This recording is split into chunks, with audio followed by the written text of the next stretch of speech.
Avant toute chose, abonne-toi et lâche un pouce bleu pour faire évoluer la chaîne. Tchuss!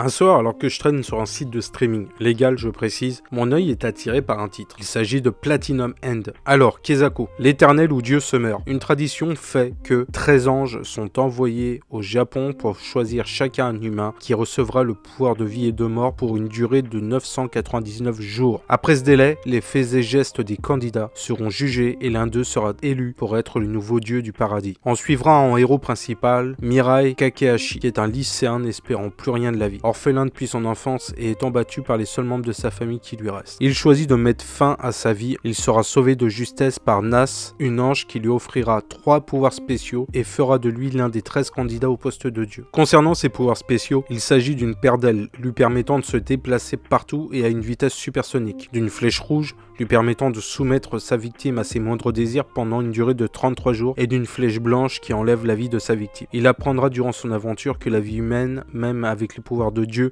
n'est pas qu'une brindille au milieu d'un feu de forêt et que chaque vie est importante et précieuse. Lors de cette élection, il côtoiera beaucoup de personnes, dont Saki, qui est une de ses amies d'enfance. Elle s'est éloignée de lui par convention sociale. Mirai était vue comme un déchet. Elle pensait que Mirai était mort et, rongée par le chagrin, elle décida aussi de se suicider en se noyant. Elle sera sauvée par Rubel et Rubel choisira Saki comme candidate pour la succession de Dieu. Kanade est un élève d'un lycée prestigieux. Depuis qu'il a été élu par son ange Meisa comme candidat et suite au décès de sa sœur, il veut devenir Dieu dans le but de pouvoir la sauver. Il devient un super-héros qui se fera appeler Metropoliman dans le but d'éradiquer sans pitié tous les candidats au poste de Dieu. Ses méthodes calculatrices et meurtrières sont d'une extrême violence. Il n'existe pour lui aucune limite à manipuler ou à faire souffrir autrui et que la fin justifie les moyens. Alors que Mirai a des attentions louables quant à l'utilisation de ses pouvoirs, ce n'est pas le cas des 12 autres candidats. Certains utiliseront les flèches pour leurs besoins personnels, comme Susumu Yoito pour avoir des copains qui jouer, ou Yuri Temari qui utilisera sa flèche rouge pour profiter de tous les bienfaits de la vie et poster sa vie sur les réseaux sociaux comme influenceuse, et d'autres encore qui auront totalement peur de ses pouvoirs. L'anime qui est toujours en production montre un Mirai courageux, ne cédant jamais l'utilisation de la flèche blanche et refusant de tuer quiconque, refusant aussi d'endosser le rôle de Dieu et ne participant que malgré lui à ce concours. L'anime fait suite au manga qui est sorti au Japon et en France. En France, il est édité par Kazemanga et il comporte 14 volumes. Le scénario, et c'est là que c'est intéressant, est de Uba Tsugumi, le scénariste du très connu Death Note. Et au crayon, nous retrouvons